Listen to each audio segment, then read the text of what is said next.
Have we finally found the source of ultra-high energy cosmic rays? Our first look at the sun's south pole. New Glenn slips again. What kind of damage would rockets do to the ozone layer? And in Space Bites Plus, a pair of quasars that dominated cosmic noon. All this and more in this week's Space Bites. Cosmic rays are particles that are zipping through space at close to the speed of light. Now, most of these are protons, but some of these are much heavier elements. You could have iron cosmic rays that are blasting through space. And there's an enormous amount of energy packed into this because of their high velocity. The most powerful cosmic ray ever detected, it's called the Oh My God particle, and it had the equivalent of you dropping a 1 kilogram book off of a 5-meter building. So imagine how much energy, how much potential energy there is there, how much kinetic energy there is when it hits the ground. And yet it's packed into a particle that is a billion times smaller. And these are concerning, especially when you're away from the Earth's magnetosphere, you're away from the Earth's atmosphere. To block most of these particles, they can go right through, shatter your DNA. We know that they cause damage to spacecraft. They flip bits. Often, like if a spacecraft goes down or there's a problem with it or a software failure, blame a cosmic ray. But they have always been a mystery, which is just like, how do you get that much energy into a particle? And so astronomers looked for the most extreme events in the universe: supernovae, kilonovae, hypernovae, supermassive black holes with accretion disks around them. But the various simulations have failed to show that they're actually producing this level of particles. And so astronomers are looking for a specific kind of thing in space called a pevotron. Pevotron? Astronomers are looking for a certain kind of thing in space called a pevotron. And this is some kind of source that is capable of producing cosmic rays with the peta-electron volt range and above. And now astronomers have been able to dial in the Chandra X-ray Observatory to find one of these pevotrons. And it is located in a nebula that is surrounding a pulsar. So a pulsar is a recently dead star. It was a very massive star. It detonated as a supernova, and then you're left with the neutron star. It's spinning very quickly, and it's putting out these regular pulses of radio energy, and that's why they're called pulsars. But they're also putting out just enormous amounts of energy into their environment through what's called pulsar winds. And the astronomers detected that these pulsar winds are colliding with this nebula material around the pulsar. Essentially, when it was a star, it was shedding off all this material. This is the debris from the supernova explosion as well. The pulsar winds are striking this nebula material and charging it up, giving it more energy. And then this is actually firing out these ultra high energy cosmic rays. And so astronomers think that maybe this is the source, or one of the sources. You never rule out supernovas or gamma ray bursts, but still that this is one of the key sources of ultra high energy cosmic rays. Here on Earth, we are trapped in the plane of the ecliptic. And this is very close to the equator of the sun, where all of the planets in the solar system are arranged. And so every view that we've ever had of the sun is of its equator. Now, there's one spacecraft that flew above the sun's poles, the Ulysses spacecraft, but it didn't have a camera on board. So it wasn't able to actually take a look, just like smell what the sun was cooking. It wasn't really smelling. It was detecting the solar wind, but anyway. But the dream has always been to take an actual look at the poles of the sun. Now, the sun is this incredibly magnetic object. We know that the solar activity rises and falls over this 11-year cycle, and the sun's poles flip. And as this process is happening, then you get a lot of magnetic field lines that are piercing the poles of the sun, and then things get more jumbled, and then things start to get more jumbled around the equator, and then the actual polarity of the sun flips. But we haven't been able to watch as the first moments of this process is starting to happen because it's at the pole and we can't see the pole. But the European Space Agency's Solar Orbiter spacecraft has been slowly tilting its orbit, getting a better and better view of the poles of the sun. And on March of this year, it was able to take a picture of the south pole of the sun at an inclination of 17 degrees. And this is beyond anything that's ever been seen before. And so you're looking at a picture of the south pole of the sun, a region that has never been seen before. And this is just the beginning. Solar Orbiter will continue tilting its orbit, getting a better and better view of the South Pole and the North Pole of the Sun. If you want to learn more, check out the story from Evan Goff on Universe Today. And speaking of the Sun, check out this ludicrous image of the Sun. And this was taken by the Daniel K. Inouye Solar Telescope. This is a giant solar telescope on Haleakala, which is in Maui, in Hawaii. And the resolution of this solar telescope allows it to see features on the surface of the Sun, which is like 150 million kilometers away, at a resolution of 20 kilometers across. And so in this picture, you're seeing these regions. Those are called granules. And they're like cells, convection cells on the surface of the Sun. And now astronomers have been able to see even smaller striations on the sides of these convection cells, which seem to be caused by sheets of magnetic fields. They're like stripes along the sides of these granules. And these are caused by different strengths of magnetic fields. So when the magnetic fields are relatively weak to their surroundings, then the striations are darker. And when the magnetic field is stronger, then they become brighter. And so this is really interesting science. It helps us understand how this ties into the solar wind and helps us try and figure out why the corona is hotter than the surface of the Sun. But it's a crazy picture. So enjoy that. And if you want to learn more of that science, read this article from Mark Thompson. We've seen one test of Blue Origin's New Glenn rocket. And we've been waiting for the second flight. And this is important because it is carrying NASA's Escapade mission. This is a couple of satellites that are going to be flying to Mars. And when you fly to Mars, you have to time things right. You have to wait for the Mars window to open up. And you remember when Mars was really big and bright in the sky back in, I don't know, November? That's usually a good time to launch to Mars when it looks big and bright. But unfortunately, New Glenn wasn't ready to launch. And so the launch date got pushed back to, I think, spring 2025. Well, clearly that's passed. But they were sure that they were going to be able to still launch. There's enough power in that rocket to be able to make it. And now we've learned that the launch has probably been pushed to August 15th, although insiders say maybe even longer. And yet still, the rocket should have the power to be able to launch these missions to Mars. But clearly, this is not what Jeff Bezos has wanted. He said that he wanted to see 8 launches a year. They should ramp up productivity. They've got to launch a bunch of their Kuiper satellites. There's a bunch of other missions and clients waiting in the wings, and they've got to get this rocket flying and beyond that one test, and also to see the full reusability. Now, apparently, there are upper stages in the pipeline, 8 upper stages, so that should be able to fill that 8 per year quota, and then the first stage will be reused on future flights. But still, things have got to speed up. And, the competition from SpaceX is getting tougher and tougher. And if you want to read more about that, check out this reporting from Eric Berger over on Ars Technica. Every week, we do a vote on our channel where you tell us what you thought was the best space news story of the week. And the winner last week was a possible solution for the Hubble tension. So thank you, everybody who voted on the stories last week. We will post this week's poll into the post tab here on the channel. So while you're watching this video, go over there, give it a vote, and that way we will know and celebrate next week. Now, of course, the best chance, subscribe to the channel, click on the notifications bell, and then obey the algorithm and click all the polls. Even not anyone's polls, not even our polls, just any poll. And that'll teach the YouTube algorithm that you really like polls.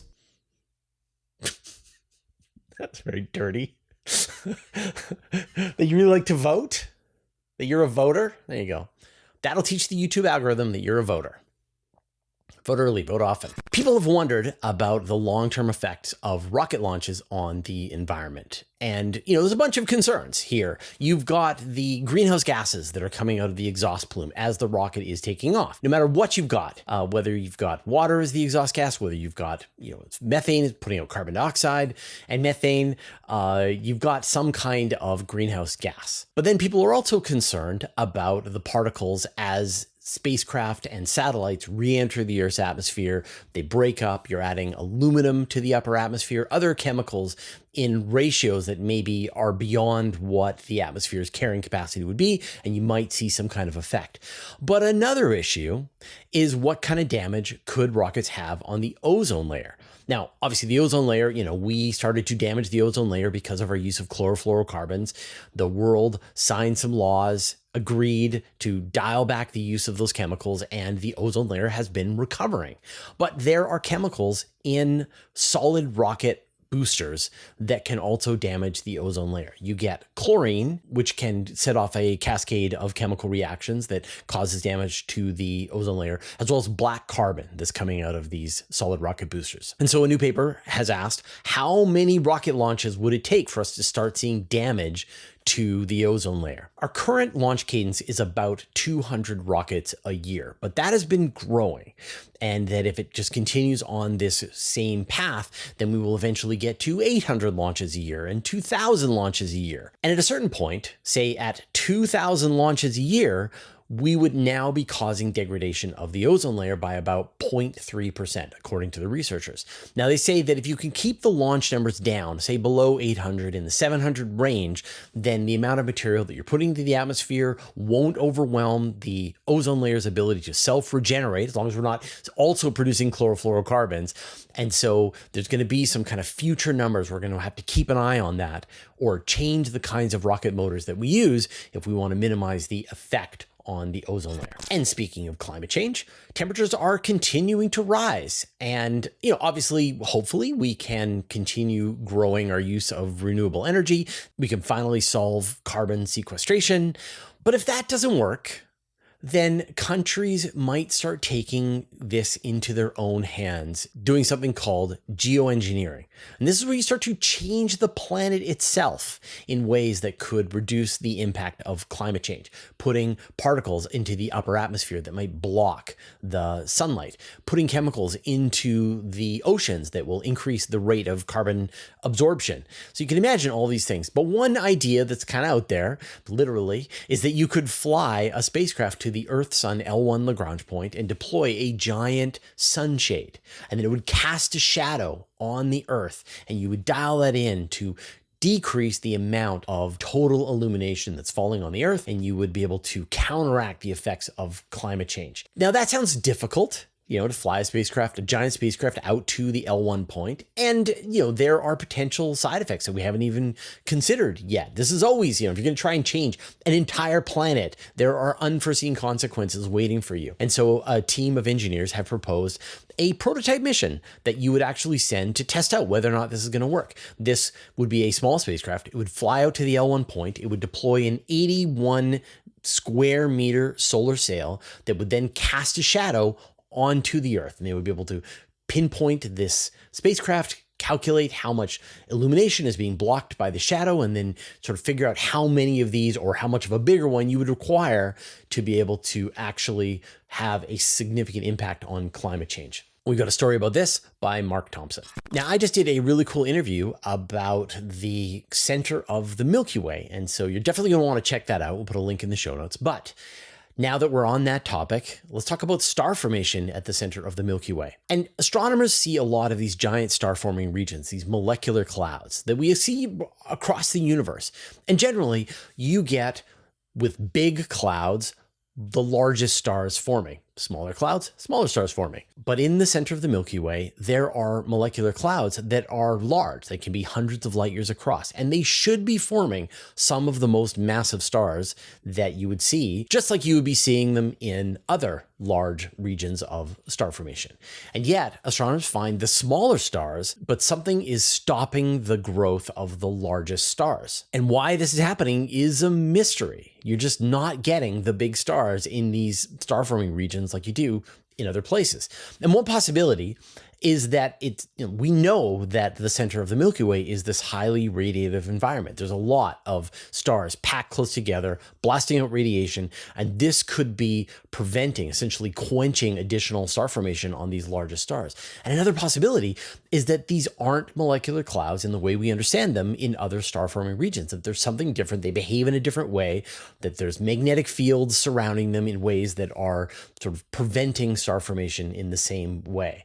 So it's a sort of interesting puzzle, and it shows that still there's a lot of secrets to be revealed at the center of the Milky Way. And again, definitely check out the interview that I did with Dr. Kara Battersby about the research into the center of the Milky Way. We've got a story about this from Evan Goff on Universe Today. We've got plenty of examples of interacting galaxies close to home. Giant galaxies that are tearing at each other with tidal tails, stripping each other's arms off, and eventually merging and becoming large elliptical galaxies. But this process has been happening right back to almost the beginning of the universe. We've got an amazing image that shows two galaxies at a time when the universe was less than 3 billion years old. The galaxy on the right is a quasar. In other words, it contains an actively feeding supermassive black hole, and it is firing out an enormous jet of material at the galaxy that is to the left. And this is causing damage, that it is actually quenching star formation in this other galaxy, and that this could have long-term consequences. It might shut down the amount of star formation, and so later on, the galaxy might not be able to form stars. And we've got a story about this by Carolyn Collins Peterson. All right, often we're showing images that are artists' impressions, renditions, and that's because, you know, our telescopes are great, but they don't have the ability to actually show an exoplanet in high resolution. But this is a real picture, and this is a newly forming planetary system. The star is called 2MASS 1618. It's about 430 light years from Earth. And then look at this picture. You're seeing this giant disk, this protoplanetary disk that is around the star. And it's about 130 astronomical units across. And it's like you could fit the entire solar system inside that region. And then there's this bright disk at about the 50 AU mark. And inside that, there is a gap. And inside that gap, there are swirls of material, like little spiral arms that are feeding into a newly forming planet. And so this is how it was believed that planets formed here in the solar system, that you had, you know, small amounts of rock come together, grow its gravity, start to draw in material from these rings of material that are around this new star until it grew large enough that it cleared out the disk. And then that became the planet. And then the planets crashed into each other, you know, mayhem continued, but still that's how you get planets. And now, like, here's a picture of one forming 430 light years away. Like, this is what our telescopes can do. We've got a story about that from Mark Thompson. You're watching Space Bites. That means you like space news, but this is just a fraction of the space news stories that I've got my eye on and the entire Universe Today team is reporting on. And if you want to get all of the stories that I'm thinking about this week, you should sign up to my weekly email newsletter. For example, we've got a really cool picture of one of the Martian supervolcanoes peaking above the cloud tops on Mars. That's the story by Matt Williams. Webb is directly observing an exoplanet, another direct image of an exoplanet. And the story was by Mark Thompson. And then another story about how when geomagnetic storms get really bad, they can bring satellites down more quickly, and that we have to be able to account for that. We've got a story by Evan Goff. Now, I write my newsletter on Friday. It goes out by email to 72,000 of my closest friends. It's completely free. We don't put any ads in it. So if you want, go to universetoday.com/newsletter to sign up. If you hate ads and you want more content totally for free, good news. We've got a longer version of this exact same video over on Patreon. That's Space Bites Plus, and you can watch it right now without joining our Patreon or anything. The story is about how a supermassive black hole was the life of the party at cosmic noon. So I'm going to talk about a shakeup to NASA's social media feeds, but first, I'd like to thank our patrons. Thanks to Abe Kingston, Barely Groofing, Brian Bodie, Caradwin, Chuck Hawkins, Commander Balak, Cy Nelson, David Gilton, David Matz, Dustin Cable, Evan Pro, Greg Feely, Hudson Ward, James Clark, Jeremy Mattern, Jim Burke, Jordan Young, Marcel Sitz, Michael Purcell, Modzo, Paul Roebuck, Ren Kaidu, Robeck, Sean Sargent, Stephen Fallon-Munley, Vlad Shiplin, and Wolfgang Klotz, who support us at the Master of the Universe level. And all our patrons, all your support means the universe to us. So a story came across my desk a couple of days ago, and that was that NASA is going to be merging, reducing, shutting down, sunsetting many of its social media feeds. And when I first saw that, I was very sad. And I went and looked at the page where they announced it, and, you know, NASA is zeroing out their STEM budget. As, you know, this is the request from the White House administration. Like, unless something happens, it's probably going away.